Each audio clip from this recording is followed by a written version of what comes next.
Sea of Thieves, the most charming and mesmerising pirate game ever made. It really turns what in reality was a ruthless and undesirable lifestyle which involved a lot of aggravated assault, kidnapping and property damage into a whimsical Pixar-like adventure with your friends. Oh dear, get the buckets! Get the buckets! Oh, Megalodon!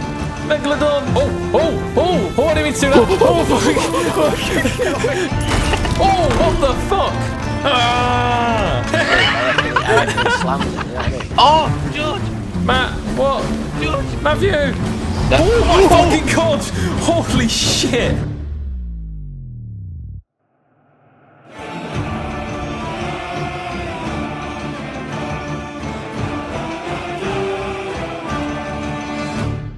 So I wake up, it's 9 AM, and I'm already in the boozer, absolutely reeling from the night before.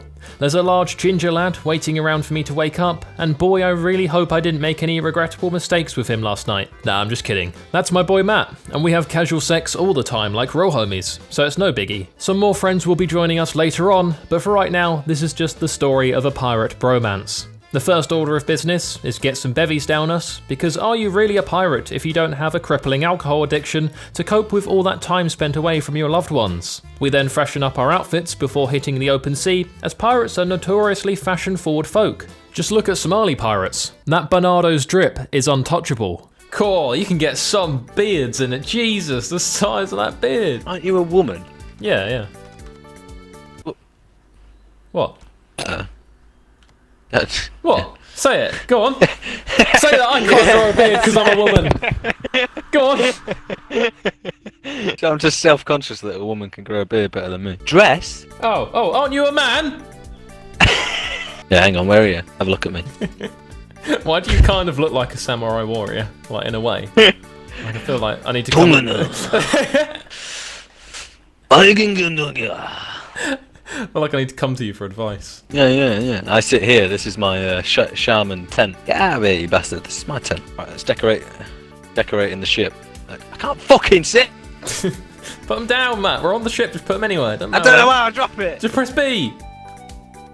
Beautiful. Our first stop is a little island called Booty Isle, as that name holds a lot of promise. An island filled with booty sounds like a dream. However, upon arrival, there appears to be little to no booty, and I feel like I got baited harder than that time a pop-up ad told me there was single Japanese women in my local area. They were, in fact, not single, nor were they Japanese, in my local area, or even women for that matter. It was just an Indian dude who cooked me a delightful jalfrezi before we made sweet love right there on his kitchen table. Moral of the story is, even when you don't discover what you're looking for, you never know where you might find love. We may not have found the booty, but we did discover a valuable gem and a letter detailing a bounty. Unfortunately though, to pursue this bounty, it required both of us to read at a level higher than 3rd grade, which apparently we were incapable of. Right, George, what does this say? Captain Lute Please Roberts. Known for... there's still more on there. Oh,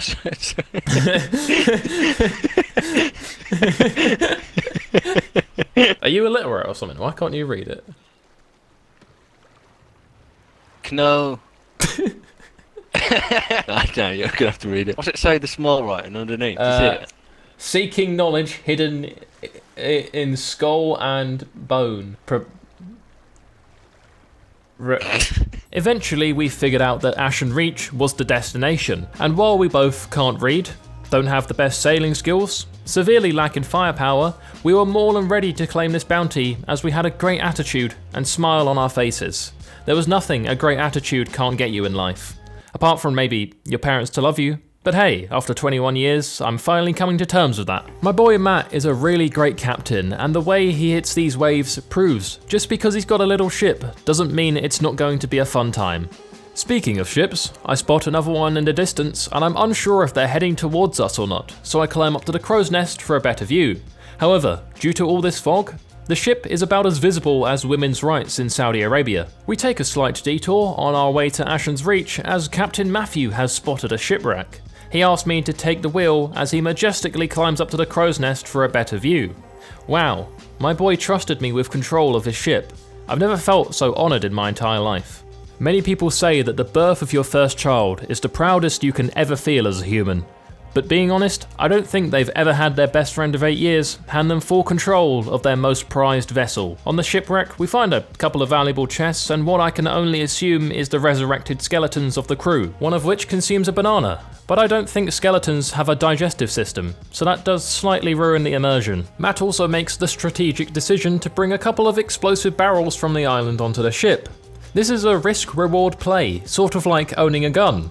It's good protection if intruders ever make their way onto your property, but it's bad because if you don't know how to use it properly, you could end up hurting yourself. Or your kid could end up using it for a school shooting. It's really a double-edged sword. Oh, that kind of sucks. Oh, what do you mean to do that? Oh, did you throw it off? Yeah, I threw it in the water. Where are you? Oh, you there? Where are you? Starts playing music. Come find me, nephew. Can you hear me?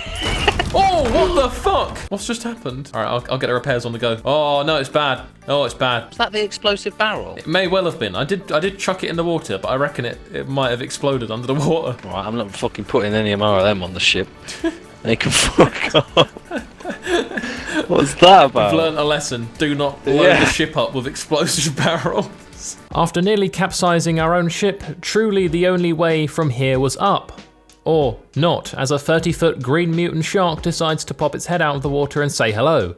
I was 99% sure that this was the end for us, so I confess my undying love for Matt to him, but he tells me he always saw us as just friends. All of a sudden, becoming that shark's afternoon snack doesn't seem all that bad. I've got a job to do though, and that's defend the ship. The big boy tanks a lot of cannon fire and doesn't seem to be discouraged. Seriously, it followed us for so long.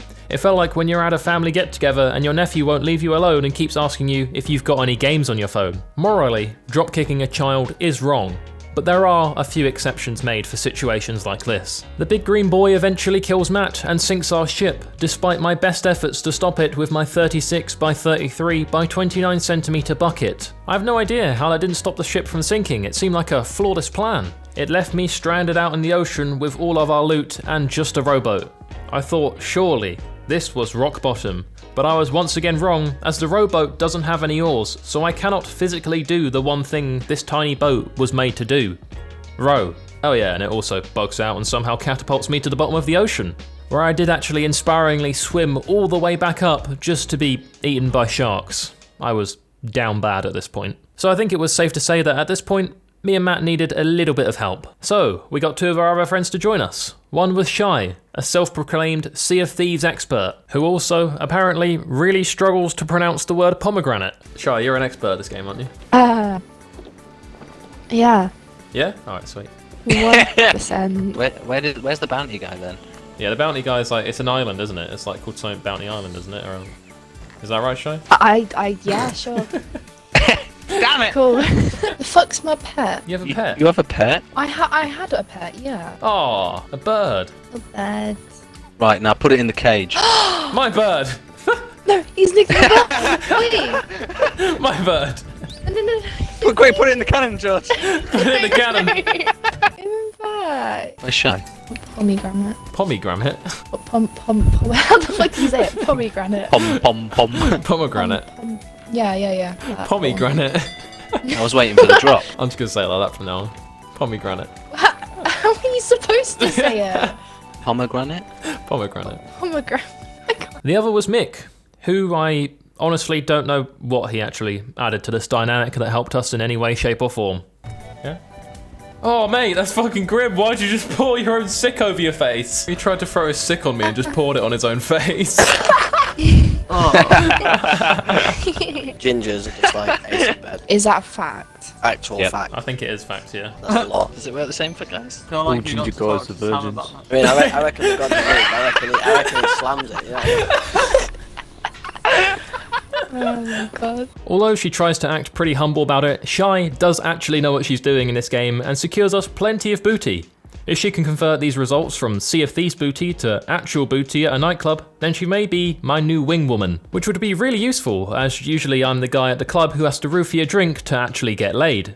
Nah, I'm kidding, of course. I'm in a committed relationship of 4 years. I don't go to clubs anymore. So after a couple hours of grinding, with plenty of loot secured, it was now time to go cash in and become the richest pirates in the land. At least that's what we thought, until we would have undead pirates pull up on us from under the water to commit a drive-by. Or I guess in this situation it would be called a sail-by. This was it. I felt like Tupac Shakur in the passenger seat of that 96 BMW 750. Shy attacked first by firing herself out of the cannon to only bounce off the ship's underside, knock herself out, and drown in the process. I would valiantly board the ship and take out as many skeletons as I could, including going for the captain. You know it's the captain, as his fit is significantly fresher than all the others. A quick banana for potassium levels, and back in the action I go, just to die. They would ultimately prove stronger and sink our ship, along with all that loot we had just secured. None of us really felt like playing Sea of Thieves any longer, so what did we learn? That Sea of Thieves doesn't give a shit about your feelings or your loot. Thank you guys for watching my first upload in a month. I know, I'm terrible, but here's to more consistency from here on out. A big thank you as always to my Voiy Bois, the channel members, those of you who have clicked the join button, I really do appreciate it, and I seriously mean that from the bottom of my heart recently as well. I haven't uploaded in only a month, and all of you are still here. It's just, yeah, your support means the world to me. Thank you guys, I really do appreciate you all, and I will see you all in the next one. Bye-bye. I would like to take this time to give a shout out to my motherlode Voiy Bois and above, Gerardo Cruz, Björn van den Hetter, Charlie Waldock, Voiy is Gay, and Ghost Warrior 38. Thank you guys for your continued support.